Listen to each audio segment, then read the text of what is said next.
Hammaga salom. Bugun sizlar bilan pulga arziydigan 3 ta iPadlarni ko'rib chiqamiz. Ya'ni bular iPad 9, iPad 10 va iPad 6 mini. Xo'sh, bu iPadlarga hozirgi kunda bozorda talab katta.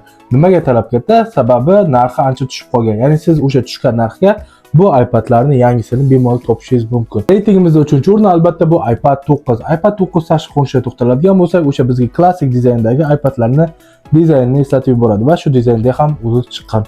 Tashqi ko'rinishi, ya'ni ramkasi alyumindan ishlangan, oldida esa qalin cho'lkalari bor, ya'ni tepasida va pastida. Pastida Home knopka o'rnatilgan. O'sha Home knopkada barmoq izi skaneri, ya'ni Touch ID qo'yilgan. Orqasida esa kamera bloki yo'q, faqatgina bitta kameraning o'zi bor. Ya'ni o'sha kamera 8 megapiksel tashkil qiladi. Va siz o'sha 8 megapikselli kamerada 1080, ya'ni Full HD formatda 30 sekundada bemalol video yozishingiz mumkin.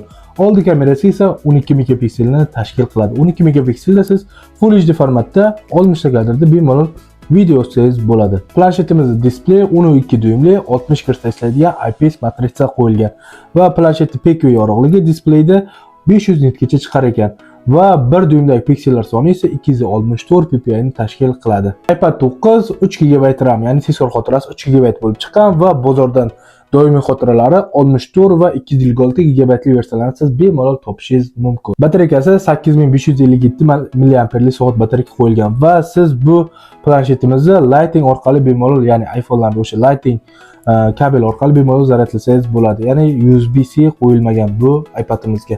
Siz bu iPadimiz sim kartali versiyasini sotib oladigan bo'lsangiz, LTE da ishlaydi, ya'ni 4G da ishlab beradi. Ya'ni 5G yo'q bu iPadimizda va Wi-Fi 5 texnologiyasi qo'llanilgan. Eng menga yoqqan zo'r tomonlardan biri bu iPadimiz budjetni shunaqa bo'lgani uchun ham 3,5 mm li jack bunda qoldirilgan. Ya'ni naushnik tiqish uchun razdyom hisoblanadi. Bu iPadimiz 2021-yilda taqdim qilingan va o'sha paytda A13 Bionic protsessor, ya'ni iPhone 11 da qo'yilgan protsessor bunga ham qo'yilgan ekan. Reytingimizda ikkinchi o'rin albatta bu iPad 10. iPad 10 ning korpusi 100% alyumindan ishlangan, oldida esa bu 10-avlod bo'lganligi uchun dizayn tubdan o'zgargan. Hozirgi yangi zamonaviy iPadlarning dizayni bilan birga-bir qilib ishlangan. Ya'ni Home tugmasini olib tashlashgan, Touch ID ni esa qulf tugmasiga, ya'ni yonboshga o'rnatib qo'yishgan ekan. Dizaynda eng katta o'zgarishlardan biri, misol uchun siz bundan oldingi iPad 9-avlodda xuddi mana bu iPhone'larga o'xshab oldi kamerasi mana bunaqa vertikal tarzda qo'yilgan edi. iPad 10 ga kelib esa oldi kamerasi mana bunaqa gorizontal tarzda qo'yilishni boshladi. Ya'ni buni bitta plus tomoni, ya'ni bu eng zo'r fishkalardan biri. O'zi iPadlarda ko'pchilik WhatsAppda yoki Zoom konferensiyalarda o'tirgan paytda o'sha siz vertikal tarzda qo'yib telefoningiz, iPadingizni qo'yib o'tirasiz va siz kamerani o'rtasiga joylashasiz va ekranda ham to'liq ko'rinasiz. Agar siz iPad 9 da bo'ladigan bo'lsangiz, ya'ni vertikal bo'lganligi uchun kamera bu yoqda va siz sal teskariroq yoki iPadni sal suribroq qo'yishingizga to'g'ri keladi.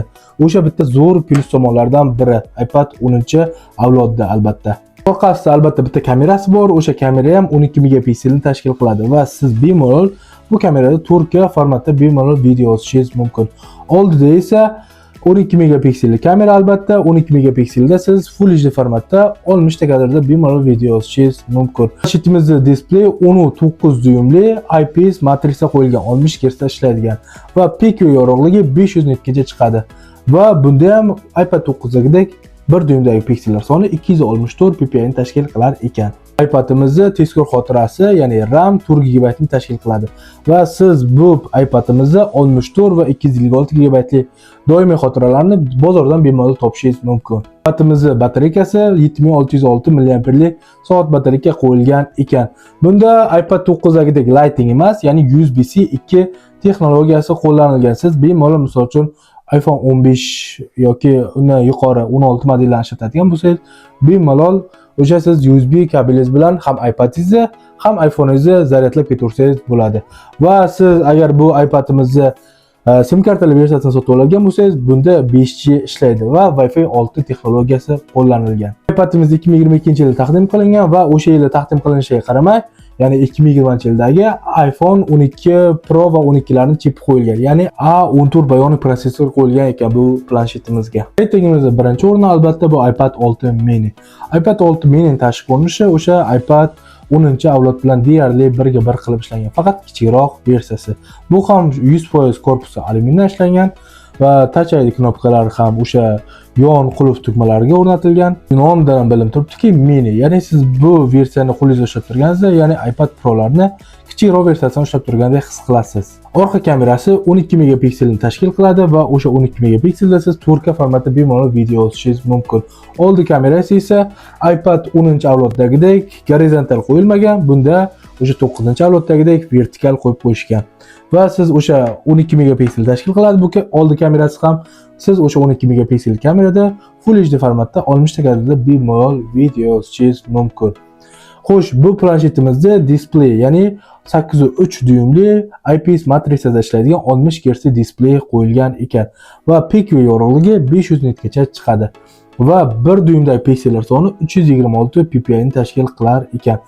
Demoqchi bo'lganim, ya'ni bu planshetimizda avvalgi 9-avlod va 10-avlod iPadlardan sal displeyi yaxshiroq ekan demoqchiman. Chunki bunda piksellar soni sal ko'proq, ya'ni 326 ppi. Sizda qancha piksellar soni ko'proq bo'lsa, tasvir sifati shuncha yaxshiroq bo'ladi, ya'ni displeyda. Doimiy xotira 4 GB ni tashkil qiladi va 64 va 256 GB versiyalarni siz bozordan bemalol topishingiz mumkin. Bu iPadimizga 5078 mAh batareya qo'yilgan ekan va USB-C 3.1 texnologiyasida siz bemalol zaryadlashingiz mumkin. Agar siz bu iPadni bozordan SIM kartali versiyasini sotib oladigan bo'lsangiz, bu iPadimiz bemalol 5 yilda sizga ishlab beradi va Wi-Fi 6 texnologiyasi ham bu iPadga qo'llanilgan. Bu iPadimiz 2021-yil taqdim qilingan. 2021-yil taqdim qilinishiga qaramay, o'sha yilda o'zi bilan birga chiqqan, ya'ni iPhone 13 protsessori mana shu iPadga qo'yilgan, ya'ni A15 Bionic protsessori qo'yilgan. Ikkala iPadimizdan ham protsessori yangi va yaxshisi qo'yilgan ekan bu oxirgi iPadimizga. O'zi bu iPadlarni kim sotib olish kerak yoki uchala iPaddan qaysi birini sotib olish kerak degan savol albatta oldingizda turibdi. iPad 9 ni misol uchun siz yosh bolalarga, ya'ni farzandingizga bemalol sotib olib bersangiz bo'ladi. Chunki bu eng arzon budjetli segmentdagi iPad hisoblanadi. Keyin aytayotgan bo'lishingiz mumkin, misol uchun menga iPad bo'lsa, ya'ni eng budjetli bo'lsa, mayli eski dizayn bo'lsa ham, lekin yangi bo'lsin, siz bemalol buni sotib olsangiz bo'ladi. Va siz bu iPadimizni 64 GB versiyasi, ya'ni Wi-Fi da ishlaydigan versiyasini $300 atrofida topishingiz mumkin. iPad 10 ni kim sotib olish kerak? iPad 10 ni talabalar, o'quvchilar bemalol sotib olsa bo'ladi. Siz undan misol uchun boshqa prezentatsiya yoki balobattar funksiyalardan foydalanishingiz mumkin yoki kitob o'qimasangiz ham bemalol bo'ladi. Chunki iPad 10imizning displey kattaroq, ya'ni 11 dyumga yaqinroq qilib ishlangan. Shuning uchun ham siz kitob o'qiganda ko'zlaringiz toliqib qolmaydi. Siz o'rta segmentni xohlayotgan bo'lsangiz va yangicha dizayn bemalol sotib olsangiz bo'ladi. Va bu iPadimizning 64 GB li Wi-Fi da ishlaydigan versiyasini siz $320 atrofida bemalol topishingiz mumkin. iPad 6 mini, misol uchun aytishingiz mumkin, menga ixcham bo'lsin, qo'limda o'rnashadigan bo'lsin va keyin men ko'chaga ko'p chiqaman, ya'ni o'zim bilan iPadni olib yuraman va yaxshiroq protsessor va yangi dizayn bo'lsin, siz bemalol sotib olsangiz bo'ladi. Chunki iPad mini 6 bu eng zo'r tanlov. Misol uchun siz aytishingiz mumkin, men ko'chada ko'p yuraman, o'zim bilan iPadni olib yuraman, onda-sonda o'yin ham o'ynab turaman, ya'ni PUBG shunga o'xshagan o'yinlar ham o'ynab turaman, siz bemalol sotib olsangiz bo'ladi. Yangicha dizayn, ixcham ko'rinish, lekin o'sha protsessori A15 Bionic. Qolgan ikkala iPadlarda ham yaxshiroq protsessor qo'yilgan.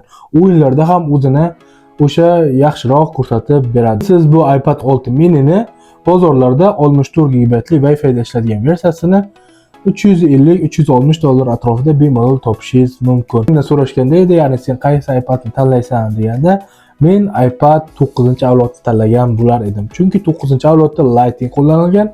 Menda esa iPhone eski versiyalari bor. Ya'ni hozir ham Lighting da ishlataman. Chunki ham iPadim Lighting da bo'lganligi uchun, iPhone'im Lighting da bo'lganligi uchun, iPad ham Lighting da bo'lsa menga qulayroq bo'lar edi. Agar siz 15 boya aytib o'tganda videoda aytib o'tdim, ya'ni 15 undan yuqori modellar ishlatadigan bo'lsangiz, iPad 10 ni bemalol sotib olsangiz bo'ladi. Chunki USB-C texnologiyasi qo'llanilgan. Faqat gaplar. Xo'sh do'stlar, bu texno tahlilda. Agar video yoqqan bo'lsa bitta like, obuna tugmasini bosib qo'yishni unutmang. Keyingi videolar nima haqida bo'lishini izohlarda yozib qoldiring.